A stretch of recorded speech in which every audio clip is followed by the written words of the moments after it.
ఏకత్వంలోకి బ్రహ్మజ్ఞానం పొందే సిద్ధమయ్యేది ఓంకార పఠన చేత అని బ్రహ్మజ్ఞానంలో చెప్పబడింది.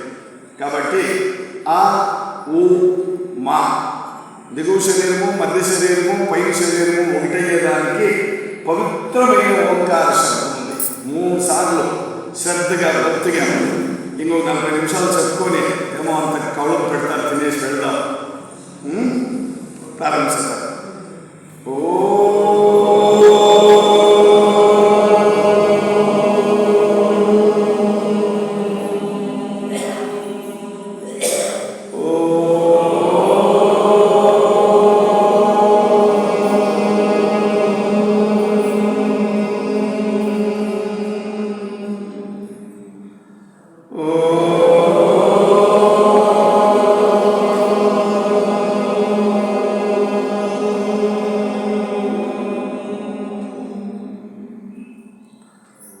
జ్ఞానప్రదాయకులైన సనత్ కుమార ప్రభువులకు, జీవన్ముక్త గురువులకు, మనకందరికీ ఇటువంటి ఆధ్యాత్మిక వేదికని కలుగచేసి నిరంతరము మనము ఇలా కూర్చొని ఆత్మవిచారాలు చెప్పుకునేదానికి అనువు చేసిన సద్గురువులు రత్నాకర్ విశ్వనాథరాజు గురువుని భక్తిగా స్మరించి, ఈనాటి ఉపన్యాస మిత్రులారా, సోదర సోదరీమణులారా, ఇటువంటి జ్ఞాన సభకు మీ తనుమన ధనాన్ని అర్పణ చేసిన సేవాకర్తలారా, ఈ భావధారే ఉపనిషత్తు భావధారే అనే ఆధ్యాత్మిక సభలో ఇప్పటి నా సబ్జెక్టు ఈశావాస్య ఉపనిషత్తు. ఈశావాస్య ఉపనిషత్తు శుక్ల యజుర్వేదములో వాజస్నీయ సంహితలో వస్తుంది. ఈ ఈశావాస్యం అనే పేరు ఎలా వచ్చిందంటే దాని మొదటి శ్లోకం ప్రారంభమయ్యేదే ఈశావాస్యమిదం జగత్ అంటే ఈశావాస్య అని ప్రారంభమవుతుంది.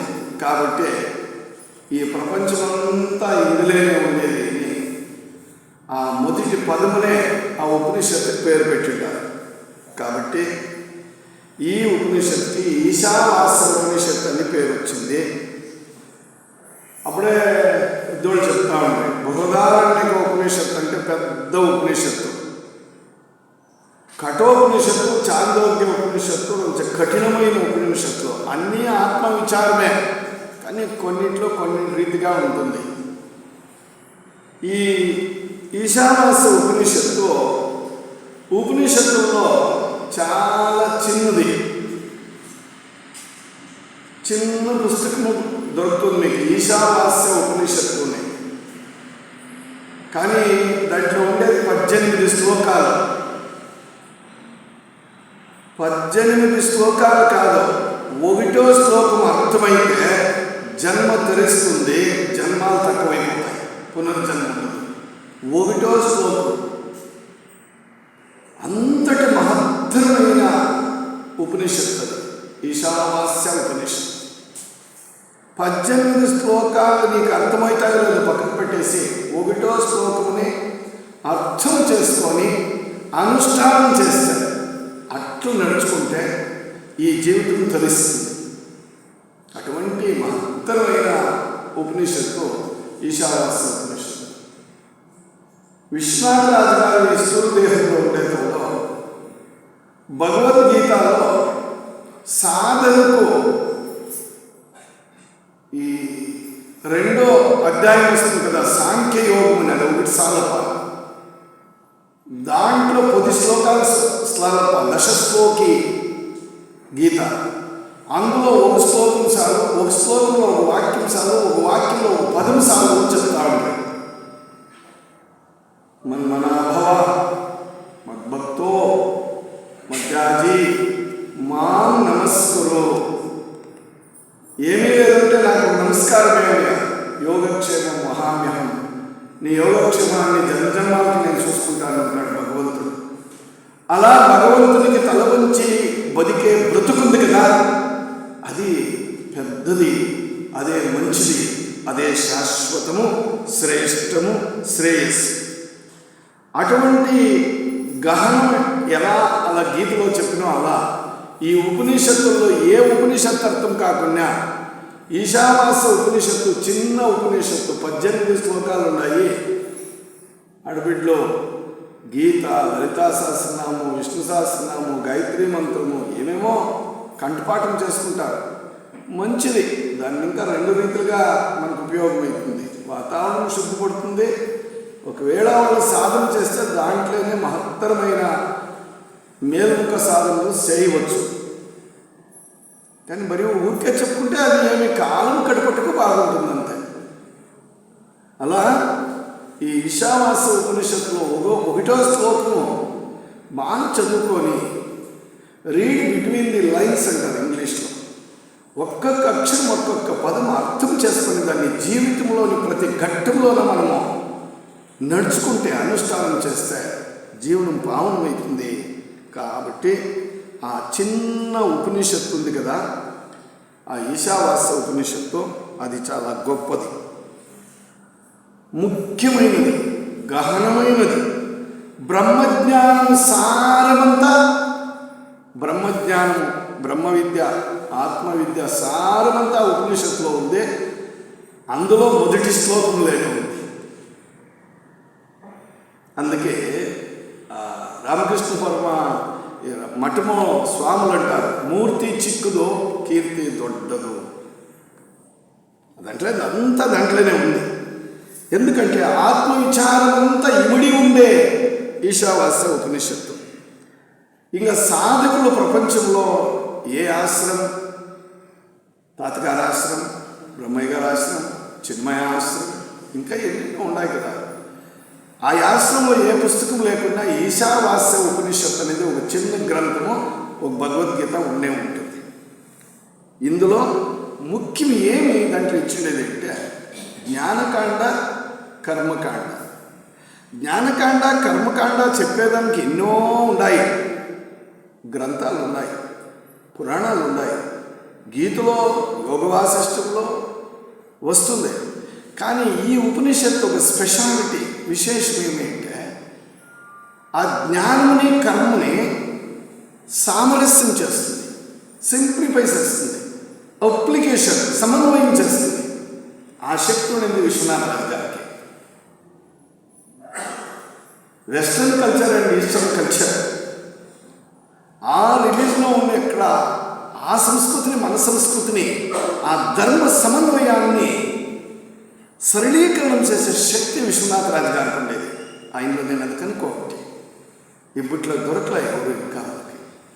ఆ శక్తి ఈ ఉపనిషత్తు ఉంది. జ్ఞానము, కర్మకి ఒక సామరస్యం చేస్తున్నారు ఈ ఈశావాస్యం రాసిన ఋషులు. అట్లే దీంట్లో 2 మార్గాలు వస్తాయి. ఇప్పుడు నిద్రపోవద్దంట, నివృత్తి, ప్రవృత్తి. నిద్రపోతే ప్రవృత్తిలో ఉండాలి అని, బాగా విని తగి దాన్ని నడుచుకుంటే నివృత్తిలో ఉండాలి అని, పార్కుకి పోతే, సినిమాకి పోతే ప్రవృత్తిలో ఉండాలి అని, సత్సంగానికి వస్తే నివృత్తిలో ఉండాలి అని. సచ్చే వరకు బీన్స్ నడుములను పెట్టుకొని బ్యాంక్ బ్యాలెన్స్ కోసము బిడ్డల్ని, పెండ్లాన్ని కొట్లాడ బతికితే ప్రవృత్తి. ఇంకా చాలా అనుకోని వానప్రస్థాశ్రమంలో చూసుకోరా నీ బ్రతుకు, నీ సంసారం అని భగవంతుని జ్ఞానంతో వస్తే నివృత్తి. ఈ రెండిటిని సమన్వయం చేస్తుంది ఈశావాస్య ఉపనిషత్తు. ఇంకా అప్పుడే మేడం గారు చెప్పి, వీళ్ళు చెప్పి తైత్రేయ ఉపనిషత్తులో, తర్వాత చాందోగ్య ఉపనిషత్తులో ఉపాసనా పద్ధతి. ఆ ఉపాసన అంటే మనన, చింతన, నిధిధ్యాసన, సదా సదా సదా దాన్ని, ఎవరిని, రామా, భగవంత, పరబ్రహ్మ, ఆత్మ పరమాత్మ, ఈ చింతన ఎప్పుడు హమేష. ఆ చింతన, ఆ నివాసం, ఆ ఉపాసన దీంట్లో ఉంది. ఈశావాస్య ఉపనిషత్తులో ఒక తట్టు ఫిలాసఫీ ఉంది, ఇంకొక తట్టు ఉపాసన ఉంది. అంటే తత్వము ఉపాసన పద్ధతి రెండు ఈశావాస్య ఉపనిషత్తు ఏది ఇడద్దు ఉంటుంది. పూర్తి థియాసఫీలోనే ఉండేవాడు. భక్తిలో ఏముంది లేప, దేవుని పూజలో ఏముంది లేప, ఇంకా నువ్వు దేవస్థానం అనుకుంటావా, ఉట్టికెక్కినాక స్వర్గానికి ఎక్కుతుందా అంటా ఉండే పుణ్యాత్ముడు విశ్వనాథ రాజా. ఒక దినమో 2 దినాలో 2 బుక్కులు చదువుకునేది, ఒక సత్సంగానికి వచ్చేది. నీకు ఇది వస్తుందా, నాకు అది వస్తుంది, నువ్వు ఇట్లా పోతావా, నేను అట్లా పోతాను. ఉట్టికెక్కనమ్మ స్వర్గానికి ఎక్కుతుందా అని పొల్లు మాటలు చెప్పేవాడు విశ్వనాథ రాజగురు గారు. నేను ఎందుకు ఈ మాట చెప్తా ఉన్నానంటే తత్వచింతన, నాలెడ్జ్, ఉపాసన, భక్తి మార్గం. భగవంతుడున్నాడు, కాపాడుతాడు, నన్ను రక్షణ చేస్తాడు, అతడు దయామయుడు, సర్వాంతర్యామి, సర్వశక్తి, సర్వజ్ఞుడు, సర్వలోకైక వీరుడు, అంతేకాదు సర్వవ్యాపి ఉన్నాడు, కాపాడుతాడు అని ధైర్యంతో బతికేది కదా, అది ఉపాసన. తత్వమేమి యద్భావం తద్భవతి. నువ్వు ఏమి ఎప్పుడు భావిస్తూ ఉంటావో అది నువ్వు అయిపోతావయ్యా. వీని చెప్పే ఇప్పుడు నువ్వెప్పుడు ఆత్మచింతనలో ఉంటే నువ్వు ఆత్మ అయిపోతావు, నువ్వెప్పుడు పరమాత్మ చింతనలో ఉంటే పరమాత్ముడైపోతావు. దాన్ని శంకరాచార్యులు చెప్పింది అద్వైతం, అద్వితీయం, రెండు లేదు, ఉండేది ఒక్కటే, పరమాత్ముడొక్కటే. నీ అనుభవానికి ఈ దేహాత్మలోకి వచ్చి జీవాత్ముడై ఉన్నాడు జీవుడు. అనుభవానికి just for experience, that's all, to feel it, to feel the experience of all this vulgar world. ఈ మాలిన్య ప్రపంచంలో అనుభవం పొందడానికి ఆత్మ దిగి వచ్చి జీవాత్మ అయ్యి దేహాత్మలో చేరుకొని జన్మలెత్తి ఈ మలమూత్రాల పంపులో పడింది. అది ఆయన చెప్తా ఉండే ఆయన ఉపనిషత్తులో. మాసాలు మాసాలు జన్మాలు జన్మాలు మలమూత్రాల్లో ఉండి యువతకు వచ్చేప్పటికి కానీ నువ్వు ఉండింది, నీ జన్మ, నీ పుట్టుక, నువ్వు బతికింది, నువ్వు వచ్చింది. జాతకము అంటే ఏం తెలిసిన, యాడు పుడితివో దాని హిస్టరీ, ఎప్పుడు పుడితివో దాని హిస్టరీ. దాన్ని వాళ్ళు జోచేసి కాకపోతే వారము, నక్షత్రము, తిథి, పాదము అని అయోమయం చేసి తాళభేదాలు చేస్తారు. బాగా అర్థం చేసుకోండి. పుట్టినప్పుడు ఎవరు అప్లికేషన్ వేసేకయ్యేలా, పుట్టిన తర్వాత భగవంతుని ఆరాధనతో బతుకో, భగవంతుని సేవతో బతుకో, నిర్మోహంతో బతుకో, శోకము వర్జించి బతుకో, మోహము వర్జించి బతుకో, సదా ఆనందంగా బతుకో. భగవంతుడు ఉండేవాడు అనేట్లా భక్తితో భద్రభావనతో బ్రతుకో. అది చెప్తా ఉండేది ఉపనిషత్తు. ఈశావాస్య ఉపనిషత్తు కదా అన్ని ఉపనిషత్తులు చెప్తాయి. ఎవడు ఉపనిషత్తు వాక్యాలను తెలిసి బ్రతుకుతాడో వాడు ధీరుడు ఉంటుంది ఉపనిషత్తు. ధీరుడు మనమేమంటే ధీరుడు అంటే మీసాలు ఉంటే, ఉక్కు కండ్లాకట్ల మాంసకండా ఉంటే, జాతి బలం ఉంటే, కండబలం ఉంటే, డబ్బు బలం ఉంటే, ఐశ్వర్య బలం ఉంటే, అధికార బలం ఉంటే, కీర్తి ప్రతిష్టలు ఉంటే వాడు ధీరుడు. నో, అకార్డింగ్ టు ఉపనిషత్, ఆ ఉపనిషత్ చెప్తా ఉంది ఎవరు అలా ఆత్మచింతనతో బతుకుతాడో, తాను నవ్వక ఇతరులను నొప్పించక బ్రతుకువాడు ధన్యుడు సుమి. తాను నొప్పి పడకుండా ఇతరులను నొప్పించకుండా వాడి పాటికి వాడు బ్రతుకుతాడు కదా, వాడు ధన్యుడు. ఉపనిషత్ చెప్తా ఉంది వాడు ధన్యుడు, వాడు ధీరుడు ఉంటుంది ఉపనిషత్తు. ధీరుడు ఉంటుంది. పుణ్యాత్మలో గుర్రాజ్ కర్జగిరి కర్ణాటకలో ఇప్పుడు ఇంకా బతికినాడు పాపం, సిద్ధేశ్వర స్వామి పైట్స్. తర్వాత ఆ ఆడబిడ్డ చాలా బాగుంది, వివి ఆరతి. ఆయన ఒక ప్రతిష్టానం చేసుకొని ప్రపంచమంతా ఏదో ఉపనిషత్తుల్ని ప్రచారం చేస్తూ ఉన్నారు. ఆ ఆడబిడ్డ అతడు ఆ గుర్రాజ్ కర్జగి మహనీయులు. ఆనందం కలుగుతుంది. ఆ అరుళమల్లిగే పార్థసారథి వాళ్ళంతా చూసినప్పుడు వాళ్ళ బ్రతుకుని ఆత్మ చింతనకు, ఆత్మ విచారానికో, ఆత్మ ప్రచారానికో వినియోగిస్తూ ఉన్నారు. అది ధన్య జీవనం. సాత్విక జీవనం, పుణ్య జీవనం. ఏదో అలా తెలిసినప్పుడు అంటే ఈ ఈశావాస్య ఉపనిషత్తులో అలా తత్వచింతన, ఇలా ఉపాసనా పద్ధతి, సగుణ నిర్గుణ. నేనేం చెప్పానంటే దేవస్థానం పోతావా, అభిషేకం చేపిస్తావా, ఎలా అంటే అది సగుణోపాసన. మూర్తికి అభిషేకం చేపించేది, అక్కడ అర్చన చేపించేది సగుణోపాసన. వీళ్ళు చెప్పించారు కదా జ్ఞానంలో, ధ్యానం చేయి, మూర్తులకంతా పూజ చేసేది అట్లా అంటే ఏమీ లేదు. ఇది ఏమంటే నిర్గుణోపాసన. ఇది పిహెచ్డి, అది just college and high school and primary school. ఈ సగుణోపాసన చేసేవారండి భజన చేయరు, రామకృష్ణ గోవింద అనరు, ఇంట్లో దేవుడిని క్లీన్గా పెట్టుకోరు, 10 నిమిషాలు ధ్యానం చేయరు, ఇంటి దేవస్థానానికి పోరు, దేవుడిని ఉపాసన చేయరు. అయితే ఒకేతో జ్ఞానం, నేను ధ్యాన యోగానికి పోతాను, పిరమిడ్ ధ్యానానికి పోతాను, ఇంకా ముంచుకు పోతాను, ఇంకా హైదరాబాద్కి పోతాను, ఇంకా నేను ఢిల్లీకి పోతాను, కాశ్మీర్కి పోతాను. దీన్నే మన గురువులు అంటామండి ఉట్టికెక్కల ఎప్ప స్వర్గానికి ఎక్కుతాడంట. తిరస్కారం కాదు, ఆయన దృష్టిలో, ఆయన బ్రతుకులో ఎవరినీ ఆయన తిరస్కారం చేయలేదు. జ్ఞానం, ఆత్మజ్ఞానం స్టెప్ బై స్టెప్. ప్రైమరీ ఇంకా మిడిల్ ఇంకా హై స్కూల్ ఇంకా జూనియర్ కాలేజ్ ఇంకా డిగ్రీ కాలేజ్, తర్వాత master degree and PhD. That is steps and orderness, క్రమబద్ధమైన జీవనం. అలా సగుణోపాసన మంచిది, నిర్గుణోపాసన మరీ మంచిది. ఈశావాస్య ఉపనిషత్తు మనకు చెప్తా ఉండేది. అంటే ఎవరో ఒకంత పాపం అల్లుముడు పొద్దున్న ఇంకా కష్టపడి మడుగుకొని ఉండి ఇద్దరు వచ్చి ఇంట్లో ఉండేది ఒకంత కౌళం చేసుకొని తిని ఉండే ఒక్కాకని కొట్టి నోట్లో పెట్టుకొని రామా కృష్ణ అని భగవంతునికి ఒక నమస్కారం చేసుకుంటారు. వానికి సగుణోపాసన సాధు. కష్టపడడు, చెమట ఊడ్చడు, ఏదో పిత్తులు సంపాదించిండేదో లేదు, ఏదో అదృష్టం వల్ల ఒక ఉద్యోగమో వ్యాపారమో చేసి ఒకంత డబ్బు వచ్చి ఉంటుంది, వాళ్ళొంచెల్లా వాళ్ళు ఎత్తెల్లా ఏదో బతుకు నడుస్తూ ఉంటుంది. మేము నిర్గుణోపాసకులు, మీరంతా దేవస్థానాలకు పోతారు, పుణ్యక్షేత్రాలకు పోతారు, విగ్రహాలు పూజ చేస్తారు అని వాళ్ళు జ్ఞానంతో అంటారు. ఉన్నే పాపం వాళ్ళు పెద్దవాళ్ళు.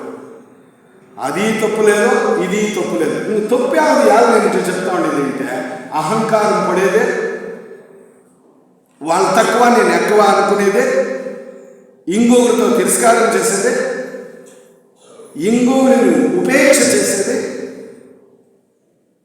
నికృష్టంగా ఇంకొకరిని చూసేది, తనను మాత్రం శ్రేష్టముగా ఎంచేది. ఇది వద్దు అంటుంది ఈశావాస్య ఉపనిషత్తు. ఎలా అంటే ఈశ్వరం సర్వభూతానాం యత్కించ జగత్యాం జగత్. అణువులోన ఆడు జ్యోతి మొలుగుతా ఉంది, అక్కడ బుక్ ఉంది, అక్కడ నీళ్లు ఉన్నాయి, అక్కడ మనిషి ఉన్నారు, అక్కడ బుద్ధుడు ఉన్నాడు, ఇక్కడ నేనున్నాను, ఇక్కడ మైక్ ఉంది, అక్కడ మీరున్నారు, అక్కడ ఏదో ఉంది, అన్నప్రసాదం పదార్థం ఉంది, పంచభూతాలతో కలిసిన పదార్థం ఉంది. ఇవన్నీ కూడా ఈశ్వరుడు ఉండేదే, ఇవన్నీ ఈశ్వరుడు ఉండేదే, ఇవన్నీ ఈశ్వరాంశములే. ఈశ్వరునితో ఆవరించుకో ఉంది ప్రపంచము, బ్రహ్మాండము. వాడు లేని జాగా లేదు, ఈశ్వరుడు లేని జాగా లేదు, లేదా ఆ జాగాలో ఈశ్వరుడు లేకుండా లేదు. కాబట్టి ఈశావాస్యమిదం జగత్, ఆ ఈశ్వరుడు సర్వత్రా ఉన్నాడు. ఇంకా లాస్ట్కి ఏం చెప్పేది ఏంటి, నేను జస్ట్ ఒక పీఠిక ఇచ్చి ముందుకు పోతా ఉన్నాను. లాస్ట్కి ఈ ఒక ఈశావాస్య ఉపనిషత్తు చెప్పేదే, చూడపా ఎట్లా సత్సంగానికి వస్తువా, ఏమో 2 బుక్కులు చదువుకుంటువా, ఆధ్యాత్మిక మార్గం మంచిది అనుకుంటువా, ధ్యానమో దానమో సేవో మంచిది అనుకుంటువా, నీ ప్రయత్నము భగవంతునికి దగ్గర కావాలా, జన్మాలు తక్కువ చేసుకోవాలా అంటే స్వప్రయత్నము, బాగా స్వప్రయత్నం చేయాలి సాధనకి. ఎవరికి తొందర చేయకూడదు, ఎవరిది ఆశించదో, ఎవరిని తక్కువ చేయకూడదు, నేను గ్రేట్ అని అహంకారం పడకూడదు. ఇలా స్వప్రయత్నముతో ఆధ్యాత్మిక సాధన చేయాలి. ఒకటో ఇన్స్ట్రుమెంట్. రెండో ఇన్స్ట్రుమెంట్ నీ చేతిలో లేదు, ఇది అది ఏమి అంటే భగవత్ కృప, ద గ్రేస్ ఆఫ్ గాడ్. నీ మనసు పట్టి, నీ సేవను బట్టి, నీ ఉద్దేశం బట్టి లాస్ట్లో పుట్టిన సంకల్పాలు బట్టి, నీ జీవిత ఉద్దేశం బట్టి నీకు ఏమి ఇయ్యాలో అందిస్తాడు ఆయన. అది భగవత్ కృప. ఈ జన్మలోనే యోగి అవుతావో లేదు బోధిగా ఇంకొక 4 జన్మలు ఎత్తుతావో. ఈ నోస్ ఎవరో ఆయన మాటలే విశ్వనాథరాజు గారు. ఈ నోస్ వానికి తెలుసు ఏమి ఇయ్యాలా, ఎప్పుడు ఇయ్యాలా, ఎంత ఇయ్యాలా, ఎట్లు ఇయ్యాలా. ఈ నోస్ వానికి తెలుసు. వాడు ఇస్తాడు. ఏమిస్తాడో నువ్వు చేయండి ఏమి ఆయన ఇచ్చేలా. నీ ఉద్దేశం ఎట్లుంటుందో, నీ సంకల్పం ఎట్లుంటుందో, నీ ప్రార్థన ఎట్లుంటుందో, నీ కర్మ అంటే నువ్వు చేసే కార్యాలు ఎట్లుంటాయో, నీ లోపల సంకల్పాలు ఎట్లుంటాయో అట్లు చూసి వాడు ఇస్తాడు. ఎలా అంటే తెల్లబట్టల మీద నల్ల కోట్లు వేసుకొని కోర్టులో న్యాయాన్ని అన్యాయంగా వాదించే అన్యాయవాది కాదు దేవుడు. న్యాయ నిర్ణాయకుడు, జగన్ నియామకుడు. ఆయన అసత్యవాది కాదు, సత్యవాది. నీకు ఏమి ఇయ్యాలో, ఎప్పుడు ఇయ్యాలో, ఎంత ఇయ్యాలో, ఎట్లు ఇయ్యాలో నీ కర్మ కొద్ది వాయిస్తాడు. సో భజించు, ప్రార్థించు, చింతించు, మననము చేయి. సదా అనన్యా చింతయంతో కృష్ణ దగ్గర చెప్పింది, నీ మనస్సులో, నీ బాహ్యములో, నీ అంతరంగములో వాణ్ణి భజించు. ఈ రీతిగా ఈ ఎంత చెప్పినా నాకు దిగులైంది ఏమిటంటే, అయ్యో ఈ ఉపనిషత్తు చెప్పాలనుకుంటే ఒక శ్లోకం కూడా కొనేయాలి ఎట్లా చెప్పేది. చాలు అనిపిస్తుంది శ్లోకం ఈ జీవితానికి. కాబట్టి ఈ రీతిగా ఈ సన్న ఉపనిషత్తులో ఇట్టి మహత్తరమైన, ఉన్నతోత్తమైన, ఉత్తమమైన, ప్రజ్ఞావంతులైన జ్ఞానాన్ని, ఆధ్యాత్మిక జ్ఞానాన్ని ఆ పరమాత్ముడు, ఆ ఋషులు దర్శనం చేపించి మనకు రాసి పెట్టినారప్ప. ఇది ఈశావాస్య ఉపనిషత్తు యొక్క వైభవము లేదా విజృంభణ. నాకు బ్రతికే వద్దనిపిస్తుంది ఆ ఉపనిషత్తులో ఉండే ఆ వాక్యం చూసి, ఆ మొదటి శ్లోకం చూసి. దయపెట్టి పెద్దలున్నారు, ప్రాజ్ఞులున్నారు, చదవండి విద్యావంతులు. సాక్షాత్ పరబ్రహ్మని దర్శించాలంటే, ఆత్మ సాక్షాత్కారం పొందల్లా అంటే ఏ అనుభవం కావాలో ఆ అనుభవం అంతా ఈ సన్న ఉపనిషత్తులో 18 శ్లోకాల్లో, అందులో మొదటి శ్లోకంలోనే ఉంది. అంటే నేను ముగిస్తా. జ్ఞానం కావాల్సి ఉండే తత్వచింతన, ఉపాసన రెండూ ఉన్నాయి. సగుణము నిర్గుణము రెండూ ఉన్నాయి. సాకార నిరాకార తత్వచింతన, ఉపాసన అన్నీ ఇందులో ఉన్నాయి. ఇంక పదాం దాంట్లోకి దిగుదాం. చెప్పుకుంటా ఉంటే అనిపోతుంది, నేను పాయసం ఇస్తాను, నీకు పాయసం ఇస్తాను, నీకు పాయసం ఇస్తాను. పాయసం తింటే కదా తీపో. నేను చెప్తానే ఉంటాను పాయసం గురించి. మీరు కడుపు నిండా నోట్లో నీరు ఉంటాయి, తింటే బెమ్మ తీరుతుంది. ఇప్పుడు పదాం, బెమ్మలేక పదాం. మొదటి శ్లోకం. ఈశావాస్యమిదం సర్వం యత్కించ జగత్తాం జగత్ తేన త్యక్తేన భుంజీత తేన త్యక్తేన భుంజీత మా గృదః కస్య సిద్ధనం. ఇది మొదటిదే. మానవ జన్మానికి ఈ శ్లోకం ఒకటి చాలు. ఎలా అనిపిస్తుంది? ఏమి తెలుసుకోలేదు, ఏమి ఎప్పటి భాగ్యమో. ఆ పుణ్యాత్ముడు ఇటువంటి ఆధ్యాత్మిక విచారంలో చింతన చేసే ఒక అనువు చేసి పెట్టిపోయి. కానీ అర్హత, మేము యోగ్యుల, మాకు ఆ అర్హత ఉందా అనుకున్నప్పుడు కళ్ళల్లో నీళ్ళు వస్తాయి. ఆ అర్హత యోగ్యత లేని వాళ్ళము. కానీ ఆధ్యాత్మికకు వాళ్ళు స్థూల దేహంలో దూరమైపోతే, సూక్ష్మదేహంలో వాళ్ళతో పొందుకునే, ప్రార్థించే, అనుభవించే శక్తి లేదు. ఒక రీతి అంతరామార్గం చెప్పాక వెళ్ళదు. ఆ నొప్పి, ఆ వేదన. అర్థం చూసుకున్నాం. ఆ శ్లోకానికి టైం అయిపోతే పర్వాలా, ఒకే శ్లోకమైనా పర్వాలా. ఈ చరాచర స్థావర జంగమాత్మక జగత్తంతా, ఆ శ్లోకానికి అర్థము, ఈ స్థావర జంగమాత్మక జగత్తంతా చరా అచర, నిలిచిండేవి, వెళ్ళిపోతూ ఉండేవి, కదులుతూ ఉండే ఈ అన్నీ ఆ ఈశ్వరునితో ఆవరించుకోఉన్నాయి. ఈశ్వరుడు లేని జాగా లేదు, ఈశ్వరుడు లేని వస్తువు లేదు. అంటే అన్ని వస్తువుల్లోనూ ఆయన ఉన్నాడు. కాబట్టి ఈశ్వరుని ఇది మొదటి వాక్యానికి అర్థం. ఈశావాస్యమిదం యత్కించ జగత్ సర్వం యత్కించ జగత్యాం జగత్ ప్రపంచమంతా ఆయనే కొన్నాడు. రెండోది ఇంకా భాగం చూడండి, రెండో భాగం, సెకండ్ పార్ట్. తేన త్యక్తేన భుంజీత. దాన్ని ఏమి చేస్తావు తెలిసిన? ఈ ఈశ్వరునితో కూడిన జగత్తుని నువ్వు అనుభవించేది ఎట్లా?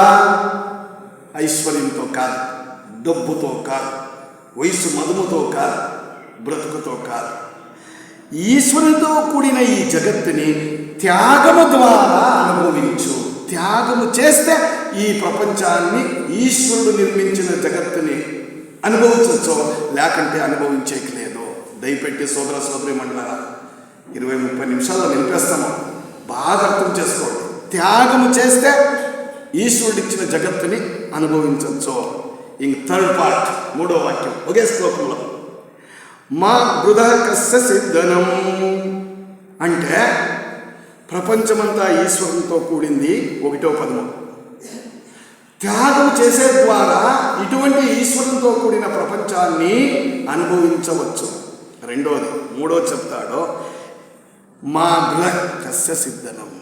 అంటే ఎవరి ధనాన్ని అపేక్షించవద్దు. పరమసత్తు పాషాణమని ఎవరి ధనాన్ని, ఎవరి ఐశ్వర్యాన్ని వాళ్ళు ఊరికే ఇచ్చినా ఊరికే వచ్చేదాన్ని ఎక్స్పెక్ట్ చేయొద్దు, స్వీకరించద్దు, అపేక్షించవద్దు. ఇంతే దాని అర్థం, మూలార్థం ఇంతే. అర్థమే కదా? ఈ ప్రపంచం ఈశ్వరునితో కూడింది. ఒకటో శ్లోకానికి అర్థము. ఆ శ్లోకంలో 2వ వాక్యానికి త్యాగం చేస్తే మాత్రం దాన్ని నువ్వు అనుభవిస్తావు. మూడవది, పరల స్వత్తుని ఏడన్నా అపేక్షించేవు, పరధనాన్ని ఎక్కడైనా అపేక్షించవద్దు. ఇది సంక్షిప్త మూలార్థము. కన్సల్టేషన్ చేయండి, కన్సైజ్డ్ సమ్మరీ ఆఫ్ దట్ ఈశావాస్య ఉపనిషత్తు యొక్క మొదటి శ్లోకం. ఇంకొంచెం దాన్నే వివరంగా తెలుసుకుందాం. యాదో నాకు ముందుకు పోవాలనిపించాలి. 1A, 1A, 1B, 1C. 1A ఈశ్వరం సర్వభూతానాం యత్కించ జగత్యాం జగత్. 1B తేన తక్తేన భుంజీత. 1C మూడోది, మా బృధ కస్య సిద్ధనం. ఈ మూటిని అర్థం చేసుకున్నాం కొంచెం వివరంగా. ఈ జగత్తులోని ప్రతి వస్తువు, స్థావర జంగమాత్మంగా ఉండే సకల చరాచర వస్తువు ఈశ్వరునితో నిర్మాణమైంది. అంటే ఏమి? ఈ కనబడతా ఉండే పంచభూతాలు అంటే ఈ చెట్లు, ఈ వృక్షాలు, ఈ పువ్వులు, ఈ భూమి, ఆ కొండలు, ఆ గుట్టలు, ఆ నదులు, ఆ సరోవరాలు, ఆ సముద్రాలు, ఆ సాగరాలు, ఆ నక్షత్రాలు, ఆ గ్రహాలు, ఆ సూర్యచంద్రాలు. అంటే ఏమి? భూమి, జలము, అగ్ని, వాయు, ఆకాశతత్వము, ఇదంతా భగవంతుని ప్రతిరూపము. ఈశ్వరుడు ఆయన రాపించినాడు. మా స్కూల్లో రాసింది, నేను అక్కడ వెళ్ళొచ్చిన స్కూల్లో. పంచభూతాలు భగవంతుని ప్రకట రూపాలు. పంచభూతాల్లో ఈశ్వరుడు ఉన్నాడు. అది మొదటి. ఇంకా కొంచెం ముందుకు పదాం. అందులోనూ మనము వచ్చినాం, అందులో నుంచి మనం వచ్చినాం. మనం ఎక్కడి నుంచి వచ్చినామో? ఇది పంచభూతాల శరీరము. దీంట్లో పృథ్వీ ఉంది. పృథ్వీలో బియ్యం గింజలు, రాగి గింజలు, వడ్ల గింజలు, గోధుమ గింజలు, బేడకాళ్ళు, దాని ఇంకా శరీరమే కదా. జలం చేరుతుంది కదా, అగ్ని చేరుతేనే కదా పంట పండింది, వాయువు ఉంటేనే కదా ఊపిరాడింది, ఆకాశంలో ఉన్నావు కదా. అటు పంచభూతములో నీ శరీరంలోకి వచ్చినాయి. చూడ ఎంత బాగుందో అర్థం చేసుకుంటే. కాబట్టి ఈశ్వర తత్వము పూర్ణము. ఇదే మీరు నేను చెప్పుకుంటా ఉండే అనాది మంత్రం. ఓం పూర్ణమద పూర్ణమిదం పూర్ణాత్ పూర్ణముదచ్యతే పూర్ణస్య పూర్ణమాదాయ పూర్ణమేవావశిష్యతే. ఈశ్వరుడు పూర్ణము. ఓం పూర్ణమద పూర్ణమిదం, జగత్తంతా పూర్ణము. ఈశ్వరుని నుంచి ఈశ్వరుడు వచ్చా. ఓం పూర్ణమదః పూర్ణమిదం పూర్ణాత్ పూర్ణముదచ్యతే. నువ్వు నేను పూర్ణములేనే ఉన్నాము, బ్రతుకుతున్నాం. అంటే ఈశ్వరుని లేనే బ్రతుకుతా ఉన్నాం. అయ్యో మా ఇల్లు కదా, నీ ఇల్లు, నువ్వెక్కే రైలు, నువ్వెక్కే విమానము, నువ్వు చేసే పని, నువ్వు ఉపయోగించే వస్తువు ఈశ్వరుడు ఈశ్వరుడు ఈశ్వరుడు. పూర్ణాత్ పూర్ణముదచ్యతే పూర్ణస్య పూర్ణమాదాయ. అంటే ఆ ఈశ్వరుడు అన్ని వస్తువులోన, ప్రపంచంలోని చరాచర వస్తువుల్లోన, అంటే చలించే వస్తువుల్లోన, నిలబడుతుండే వస్తువుల్లోన, ఆడే ఉండే దానిలోన నిక్షిప్తమై చేరుకో ఉన్నాడు.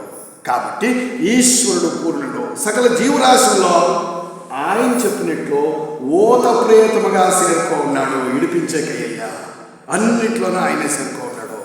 ఈ ఈశ్వర తత్వానికి ఉపనిషత్తులో ఏమని పేరు పెడతారో, దేవుడు అని పేరు పెట్టు. ఉపనిషత్తుకు చదివేవాళ్ళు రాముడా, కృష్ణుడా, గోవిందుడా, ఆంజనేయుడా, వెంకటేశ్వరుడా అనరు. యాడే కానీ ఉపనిషత్తులో ఒక దేవుని పేరు వాళ్ళు పెట్టరు. అట్లయితే వాళ్ళు దేవుని ఉపాసకులు కాదా? మా అమ్మ సాక్షిగా దేవుని ఉపాసకులే. ఏమంటారు తెలిసిన, దేవుని ఉపనిషత్తులో మీరు యావ ఉపనిషత్తున్న చదువు చూడండి. పరబ్రహ్మ. పరబ్రహ్మ ఎవరు? బ్రహ్మ విష్ణు మహేశ్వరులకి పెద్దోడు. బ్రహ్మ విష్ణువులు మహేశ్వరులు వచ్చిందేది పరబ్రహ్మ తత్వము నుంచి. పరబ్రహ్మ తత్వము బహుశ్యాం, ఏకస్యాం బహుశ్యాం. పరబ్రహ్ముడు ఏకస్యాం, నేను బహుశ్యాం కావాలా అనుకున్నా మూడు భాగాలయ. ఆది శక్తి మూడు భాగాలు, పార్వతి, భగవతి, ఈశ్వర, సరస్వతి. మూడు భాగాలకి తాను మూడు భాగాలయ్యా. బ్రహ్మ విష్ణు మహేశ్వర. ఇంక ప్రపంచం అంతా పుట్టుకునే ఇంకెనికిపోయేది. మనం పరబ్రహ్మ నుండి మానవుడు బయటకు వచ్చా, పరబ్రహ్మ నుండి ప్రపంచము బయటకు వచ్చా. వాటికి పరబ్రహ్మ ఎవరు? ఈశ్వరుడు. వాటికి సాక్షాత్ లక్ష్మీదేవిలో, సరస్వతిలో, పార్వతి, దుర్గా పరమేశ్వరిలో, చౌడేశ్వరిలో, కామాక్షి, మీనాక్షిలో ఉండేది పరబ్రహ్మ తత్వం, అంటే ఈశ్వర తత్వం. ఈశ్వరుల్లో, బ్రహ్మనులో, నారాయణంలో, ఆంజనేయంలో అందరిలోనే ఉండేది బ్రహ్మతత్వము, ఈశ్వర తత్వము. కాబట్టి ఉపనిషత్తులో దేవునికి పేరు లేదు, పరబ్రహ్మతత్వము లేదా ఈశ్వర. ఉపనిషత్తులో ఇంకొక విశేషం ఏమిటంటే ఆకారం లేదు. మనం పోతే ఆకారాలు ఉన్నాయి కదా దేవస్థానాల్లో, పెట్టుకో అప్పుడే అనుకుంటున్నా. సాకార రూపము, సగుణ రూపము, ఆరాధించు, భజించు, తప్పు లేదు. కానీ పరబ్రహ్మ తత్వము, పరమాత్మ తత్వము, ఈశ్వర తత్వము నిరాకారము, ఆకారము లేదు. అది ఎక్కడ చూసినా వ్యాపించి ఉన్నది. ఈ బ్రహ్మాండమంతా వ్యాపించుకోంది ఆ పరబ్రహ్మ తత్వము. ఆ తత్వము ఒక్కటే ప్రపంచమంతా ఉండేది, నీలో ఉండేది, నాలో ఉండేది. అది సర్వవ్యాపి, సర్వమితి, సర్వశక్తి కలిగినటువంటిది.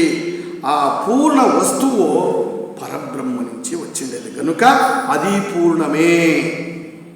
ఇంకా పెద్దలు జ్ఞానులు ఏమంటారంటే, ఈ పూర్ణ దృష్టిలో ఈశ్వరునితో జగత్తు నిండింది కాబట్టి మేము ఆ దృష్టితో చూస్తామంటారు ఋషులు, మునులు, పెద్దవాళ్ళు, ఆధ్యాత్మిక సాధకులు, అనిబిసెంట్ లాంటి వాళ్ళు, రమణ మహర్షి లాంటి వాళ్ళు, ఆర్వీఆర్ లాంటి వాళ్ళు ప్రపంచాన్ని, ఇంటిని, ఇంటి బిడ్డలని, ఉద్యోగాల్ని, ఆదాయాన్ని, బ్రతుకుని పారమార్థిక దృష్టిలో చూస్తారు. బాగా అర్థం చేసుకోండి. నేను ఒకే శ్లోకమే, నేను కొంచెం ఇలా పారమార్థిక దృష్టిలో జ్ఞానులు, సాధకులు, యోగులు, ఋషులు, మునులు జీవితాన్ని చూస్తారు కనుక పరమార్థము కలిగిన ఈశ్వరుడు వాళ్ళకు గోచరమవుతారు. మనమున్నాము కదా, పారమార్థిక దృష్టి కాదు, వ్యావహారిక దృష్టి. బాగా అర్థం చేసుకోండి. వ్యావహారిక దృష్టి అంటే ప్రాపంచిక దృష్టి. లాభమా నష్టమా? సత్సంగానికి పోతే లాభమా, పార్టీకి పోతే లాభమా? ఎవరికన్నా సేవ చేస్తే నష్టమా, లాభమా? ఈ బుక్ చదివితే లాభమా, నష్టమా? ఇదేమి లాభ నష్టాల చాలు వ్యావహారిక దృష్టి. ఇంకోటి భలే బాగంటాడు, నాకు చాలా సంతోషమాయ. రామకృష్ణ పరమహంసల ఆ సంఘము, రామకృష్ణ సంఘము యొక్క పుస్తకం అది. దాంట్లో రాస్తాడు, ఈ పొద్దుటి ప్రపంచానికి రాసినాడు ఆ పుణ్యాత్ముడు. అయ్యో ఇప్పుడంతా ప్రయోజనం పొట్టి పనిచేసేది కదేమో ప్రపంచంలో, ప్రయోజనాల ప్రపంచము. నేను కాదనుండేది, ఆ పొద్దుట్లో రామకృష్ణ పరమహంసల జతలో ఉన్నవాళ్ళు రాసినారు దాన్ని. ప్రయోజనాల ప్రపంచం, ప్రయోజనాలు పట్టి ప్రపంచంలో అన్నకి తమ్ముడు, తమ్మునికి అన్న, తల్లికి బిడ్డ, అక్కకు చెల్లి సహాయం పడేది. నీకు నేను సహాయం ఉంటే నాకు నువ్వు సహాయం. ప్రయోజనాల ప్రపంచము ఉంటాడు. సేమ్ దిగొచ్చింది కదా గ్యారంటీల ప్రపంచం. అబ్బా ఎంత బాగా సమన్వయం అవుతా ఉంది దానికి. నేను నీకుంటే నువ్వు నాకుంటా. అబ్బా అందుకే చెప్తా ఉన్నాడు, ఆ పారమార్థిక దృష్టిలో చూస్తే ఈశ్వర తత్వము ఎక్కడైనా ఉంది, కానీ మనకు అది లేదు. జగత్తు పూర్ణంతో ఉంది, ఈశ్వరంతో ఉంది, పూర్ణమద ఈశ్వరంతో కూడి ఉంది, కానీ మన అనుభవానికి వస్తూ ఉందా? లేదు, మన అనుభవానికి రాదా. అయ్యో ఆడ పిల్లి వస్తా ఉంటే, పిల్లిని మనం బ్రహ్మ అంటామా? పిల్లిని మనం ఆత్మ అంటామా? అనము. ఎందుకంటే పిల్లి వస్తే అపశకనమో, తీసుకుపోరా ఒక గ్లాస్ నీళ్ళు తాగరా అని పోరా. ఎలా? వ్యావహారిక దృష్టి, లోక దృష్టి, ప్రాపంచిక దృష్టి, ప్రయోజన అప్రయోజనాల దృష్టి, లాభ నష్టాల దృష్టి, టోటలీ వ్యావహారిక దృష్టి. అంటే ద వ్యూ ఆఫ్ కమర్షియల్. వ్యావహారిక దృష్టితో ప్రపంచం చూస్తున్నాం కదా. కాళికాదేవికి నైవేద్యం పెట్టినట్టు రామకృష్ణ పరమహంసలో గప్పని జ్ఞాపకం వచ్చినాక కాళికాదేవికి చౌడేశ్వరి, చాముండేశ్వరి, మూకాంబిక, భగవతి, కామాక్షి, మీనాక్షి, దుర్గా పరమేశ్వరి, మహాతల్లి, ఆయన ఆరాధకుడు. ఆయన రామకృష్ణ పరమహంసలు గురువుగారు అనేవాడు. ఆ రాముడు ఈ కృష్ణుడు సేరితే రామకృష్ణ పరమహంసలప్ప అనేవాడు ఆర్వీఆర్ నాతో. అంతటి సాధకుడు మహనీయుడు ఆయన. నైవేద్యం పెట్టినంట దేవుడికి గబక్కను చూసినంట. ఎవడే? కుక్క. కుక్క వచ్చేసిందే, గబక్కను తినేసి వెళ్ళిపోయినాడు. ఈ పక్కలో ఉంటారు కదా శిష్యులు, మనటి వాళ్ళు ఉంటారు కదా, అయ్యో ఏమైపోయినప్పా, అపభ్రంశమైపోయినే స్వామి, శాస్త్రం చెడిపోయినే అంటే, అయ్యో పిచ్చోళ్ళారా, అమ్మ కుక్కు రూపంలో వచ్చి నైవేద్యం తినిందిరా, బేజాలు పడొద్దండా, నెప్పు పడొద్దండా అన్నట్టు. షిరిడి సాయిబాబా చరిత్రలో ఇటువంటివన్నీ చూస్తాం, అనుభావికుల చరిత్రలో ఇటువంటివన్నీ చూస్తారు, భగవద్భక్తుల చరిత్రలో ఇటువంటివన్నీ చూస్తాం. ఉదాహరణలు, నిదర్శనలు, పవాడాలు, విభూతులు. నమ్మయ్యా, నమ్ము, ప్రపంచాన్ని నమ్ము. మనం ఎప్పుడు ఈ వ్యవహారిక దృష్టితో చూసే వరకో, మనము దీన్ని అధిగమించే వరకో సర్వత్రా వ్యాపించిన ఆత్మతత్వము, ఈశ్వరతత్వము మనకి రాదు. ఈ వ్యావహారిక ప్రాపంచిక దృష్టి మీరిపోతే పారమార్థిక దృష్టి మనకు కలుగుతుంది. అప్పుడు అంత బ్రహ్మమయమే, అంత ఆత్మమయమే, అంత ఈశ్వరమయమే. అందుకే ఇది తెలిసిన తర్వాత క్యాకులేసుకొని గంతులేసినంట అన్నమాచార్యుడు, బ్రహ్మమొక్కటే పరబ్రహ్మమొక్కటే, పరబ్రహ్మమొక్కటే, బ్రహ్మమొక్కటే, ఏం చూసినా బ్రహ్మమేనే పెరట్లాగి. శంకరాచార్య కథలో ఇంకో విచారం వస్తుంది ఈశ్వర తత్వానికి. ఈ శ్లోకానికే ఏం తెలిసిన ఆ మహనీయుడు అంటాడు, శంకరాచార్యులు అద్వైత సిద్ధాంతాన్ని ప్రపంచానికి ఇచ్చిన సూర్యుడు, సాక్షాత్ ఈశ్వరుడే వచ్చిన మహానుభావుడు. అతడు అంటాడు, పండితుడు, మూర్ఖుడు, సగుణోపాసకుడు, నిర్గుణోపాసకుడు, కుక్క మాంసం తినేవాడు, ఈ అన్నింటినీ ఎవడు సమదృష్టితో చూస్తాడో వాడు మాత్రం యోగి, వాడు మాత్రం తపస్వి, వాడు మాత్రం ఆధ్యాత్మిక సాధకుడు, వాడే అవధూతుడు అంటాడు శంకరాచార్య.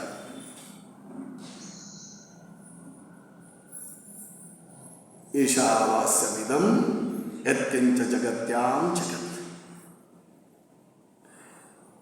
కించిత్లోన, అణువులోన, పర్వతం లాంటి మహత్తరంలోన ఈశ్వర ఈశ్వరాంశం ఉంది. ఇది ఈ శ్లోకము, ఈ ఉపనిషత్తు నీకు చెప్తా ఉంది. కాబట్టి ఇంకొక నామరూపాలు మనం పెట్టుకోండి. ఆయప్ప, ఈ అప్ప, ఈ రెడ్డి, ఆ పటేలు, లింగ భేదాలు, జాతి భేదాలు, బడవా బల్లిదా, వాళ్ళంతటోళ్ళు మేము ఇంతటోళ్ళు నువ్వు పెట్టుకోండి. యాదది నీలో వచ్చింది. నీకుండేది వ్యావహారిక దృష్టి, పారమార్థిక దృష్టిలో నువ్వు బ్రతుకు. పుడుగోసి కూడా పెట్టుకొని రమణ మహర్షి తాకి ప్రపంచమంతా వస్తా ఉండా. బ్రంటన్ అనే యూరోపియన్ వచ్చి ఆయన చరిత్రని ప్రపంచవ్యాప్తంగా ప్రసిద్ధి చేశారు. యోగులు కనుక్కున్నారు.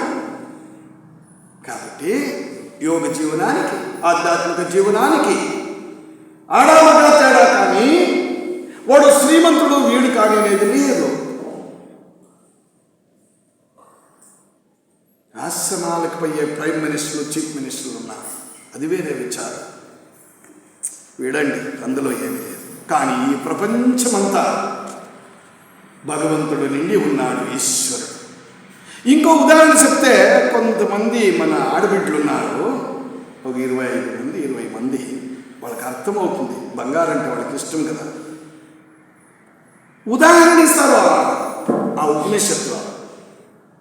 బంగారంతా ఉంది, అంగడికి పోతుంది. ఒక ఆయన ముక్కులు చేపించుకుంటుంది, ముక్ర. ఇంకొక ఆయన కమ్ములు చేపించుకుంటుంది, ఇంకొక ఆయన నెక్లెస్ చేపించుకుంటుంది, ఇంకొక ఆయన ఏటేటో ఉన్నాయి, ఆ పేర్లంతా చెప్పేది నాకు రా, చేపించుకుంటా. అబ్బా ఎంత బాగుంది, ఎంత బాగుంది, ఎంత బాగుంది, ఎంత బాగుంది. కానీ అన్ని ఆభరణాలు బాగున్నాయా? ఆభరణాలకి వెనక ఏమిటితో నిర్మించబడినాయి? దీని వెనక ఉండేది బంగారంత. అమెరికా బాగుంది, ఆ ఉద్యోగం బాగుంది, ఈ డబ్బు బాగుంది, ఐశ్వర్యం బాగుంది, ఈ నది బాగుంది, ఆ సరోవరం బాగుంది, ఐశ్వర్యం బాగుంది, ఆ స్కూల్ బాగుంది, ఇల్లు బాగుంది, ఆ ఐశ్వర్యం బాగుంది. దీని వెనకాల ఉండేది ఎట్లా అన్ని సొమ్ములు, అన్ని ఆభరణాల వెనక బంగారుందో, ఈ ప్రపంచము వెనక భగవంతుడున్నాడు, ఈశ్వరుడున్నాడు, ఆత్మచింతన ఉంది, పరమాత్మ తత్వం ఉంది. ఇది ఆ శ్లోకానికి అర్థము. ప్రపంచమంతా వాడే నిండుకో ఉన్నాడు అంటే చెడ్డల సమయం ఈశ్వరుడే ఉంటా ఉన్నారు. ఉంది, ద్వంద్వం ఉంది, మంచిది ఉంది, చెడ్డది ఉంది, జడత్వము ఉంది, చేతనము ఉంది, సుందరము ఉంది, కురూపి ఉంది. కానీ మంచిలో మంచి చూసేది ఎక్కువేమో కాదు. ఆయన ఎంత బాగుంది అని సుందరం చూసేది, సౌందర్యం చూసేది ఎక్కువ కాదు. చెడ్డలో మంచిది చూసేది సాధన. చెడ్డలో మంచిది చూసేది బాగా అర్థం చేసుకోండి. చెడ్డలో మంచిది చేసేది సాధన. నేను శారదమ్మ గారి కథ తూడి చెప్పింటే, రామకృష్ణ పరమహంసుల భార్య, ఆయన అనేప్పటికే చనిపోయినాడు. రామకృష్ణ సంఘం కట్టుకోంది. ఒకనాడు ఆయమ్మ ఇంకందరికీ ఉపదేశం ఎలా. ఆ సమయంలో ఒక ఆడబిడ్డ వచ్చి ఆయమ్మ కాళ్ళు పట్టుకొని గొడవని ఏడుస్తుంది. ఎంత పొద్దు ఏడుస్తుంది అంటే 1 గంట పొద్దు ఏడుస్తుంది. అమ్మా, కన్నీళ్ళు అనే పశ్చాత్తం చేత నువ్వు పావనమైపోతుంది, శుద్ధి అయిపోతుంది. పో, మొగం కడుక్కొని రా, నల్లితావా, నేను నీకు గురుదేవులు ఉపదేశం ఇస్తాను అంటే, ఈ పక్కలో ఉండే మహాతల్లి గారు ఉండరు కదా, ఆశ్రమం సేవ చేసేవాళ్ళు, మూతి ఇక్కడిక్కడ తిప్పుకునిందే.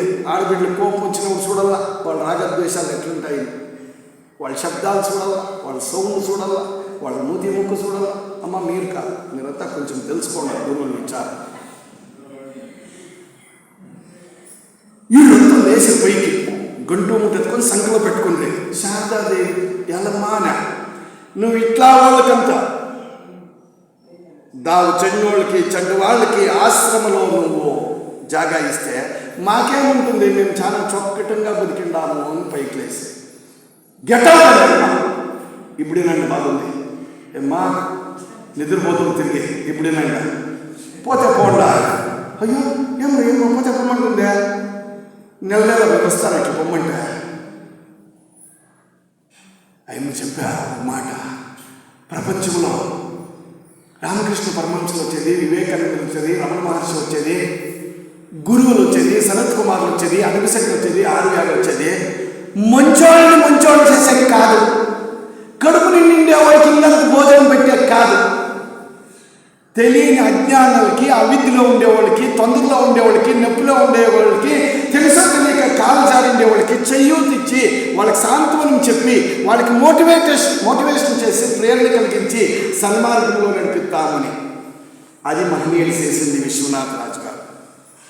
సత్యకామ అని పేరు పెట్టింది. అందుకే అమ్మ తెలుసు, అప్పు పేరు తెలియదు. అందరూ ఇయాడిస్తారు ఆయన్ని, మీ అమ్మ ఊరుని. ఇంటికి వస్తాడు, అమ్మా అప్పు పేరేమి, ఆయన కళ్ళల్లో నీళ్ళు పెట్టుకుంటుంది. అప్పుడు సత్యకామ తపస్సు చేసి గురువుల కంటే గురువు, శిష్యుల కంటే శిష్యుడు, జ్ఞానం కంటే జ్ఞానము పెరిగి పెరిగి పెరిగి ఒక శూద్రుడు కూడా అలాంటి బ్రతుకును బ్రతికేకి సాధ్యం ఉంది అని చూపించా.